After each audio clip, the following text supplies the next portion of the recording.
তারা আমাদের কাছে ফোন করছে শুধু আসার জন্য, কিন্তু আমরা মানুষকে হাইলাইট করে নির্বাচনে জিততে চাই না। মানুষের অধিকার, যে গণতন্ত্র প্রতিক্রিয়ার যে অধিকার, সেই অধিকার ফিরিয়ে দেওয়ার জন্য আমাদের বিধায়ক, আমাদের গর্বের বিধায়ক, ভাঙড়ের বিধায়ক, গোটা পশ্চিমবঙ্গের বিধায়ক যে কটা বিধায়ক আছে সালা চোরের জাত সব, একমাত্র ভাঙড়ের বিধায়ক স্বচ্ছ মনোবৃত্তি নিয়ে তারা বিধানসভায় কথা বলে, চোখে চোখ রেখে বলে রাজা তোর কাপড় কোথায়, এ কথা বলার ক্ষমতা রাখে ভাঙড়ের বিধায়ক।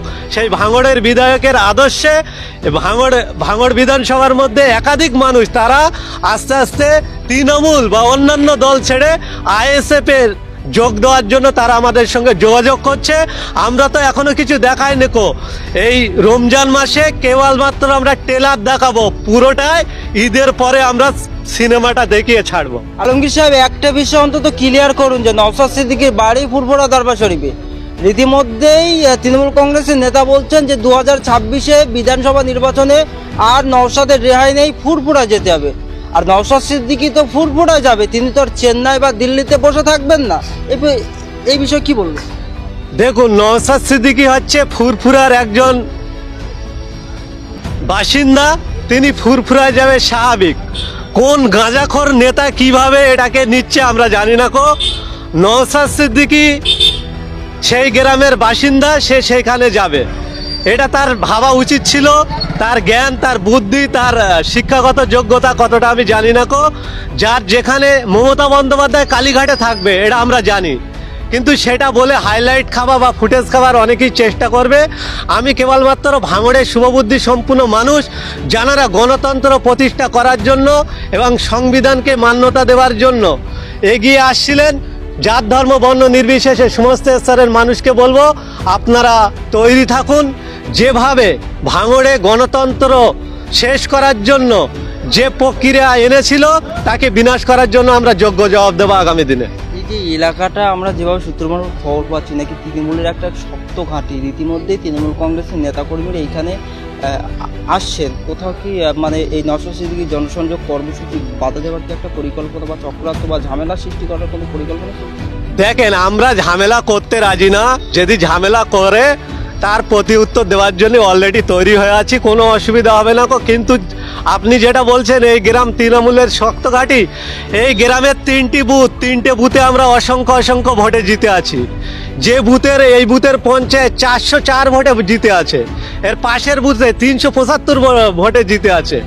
সমস্ত স্তরের মানুষ তারা জাত ধর্ম বর্ণ নির্বিশেষে সুস্থ সমাজ গড়ার লক্ষ্য রেখে যে নওশাদ সিদ্দিকী ডাক দিয়েছিলেন, সেই নওশাদ সিদ্দিকীর আইডিওলজি, নওশাদ সিদ্দিকীর আদর্শ তারা মেনে নিয়ে দুহাত ভরে আইএসএফকে জিতিয়ে রেখেছে।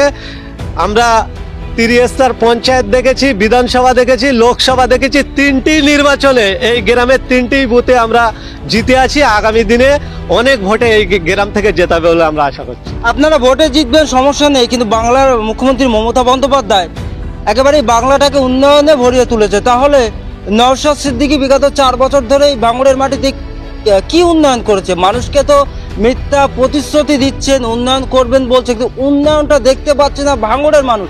আপনারা বলছেন উন্নয়ন করবে, তাহলে নওশাদ সিদ্দিকী এখনো পর্যন্ত উন্নয়নে পিছিয়ে কেন? দেখেন, একটা কথা বলি, সর্বপ্রথম অনেক মানুষ হয়তো জানে না, কোনো নির্বাচন ইলেকটেড ক্যান্ডিডেট সে টাকা হাতে নিয়ে কাজ করতে পারে না। এমনকি মমতা বন্দ্যোপাধ্যায় একজন ইলেকটেড ক্যান্ডিডেট, উনিও নিজে টাকা হাতে নিয়ে কাজ করতে পারবেন না। উন্নয়নের যে ক্রাইটেরিয়া, সেই ক্রাইটেরিয়ার নিরিখে যে সমস্ত কাজকর্ম হয় তার টেন্ডার মারফতে হয়। টেন্ডার মারফত তৈরি করে, তার একটা শিডিউল তৈরি হয়, তার একটা এস্টিমেট তৈরি হয়। সেই এস্টিমেট শিডিউল অনুযায়ী কন্ট্রাক্টররা গিয়ে গ্রাউন্ড লেভেলে কাজ করে।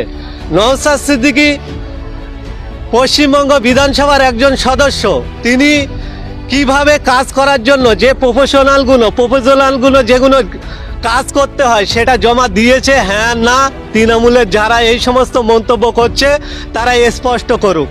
নওশাদ সিদ্দিকী ভাঙড় বিধানসভার বিধায়ক, তিনি কোন গ্রামে লাইট লাগবে, কোথায় কল লাগবে, কোথায় ড্রেন লাগবে, কোথায় ঢালাই রাস্তা লাগবে, এই সমস্ত জিনিসগুলো নওশাদ সিদ্দিকীর কার্যকলাপের মধ্যে আসবে, একজন জনপ্রতিনিধির কার্যকলাপে আসবে। সেইগুলো নওশাদ সিদ্দিকী করেছে কিনা সেটা আগে জানুক।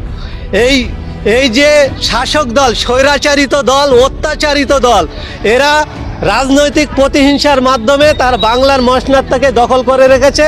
তারা যারা কাজ করতে চাইছে তাদেরকে কাজ করতে দিচ্ছে না। আপনি ডিএম অফিসে চলে যান, আপনি ভাঙড় বোলাকে চলে যান, সেইখানে গিয়ে জিজ্ঞাসা করুন যে নওশাদ সিদ্দিকী জমা দিয়েছে কিনা।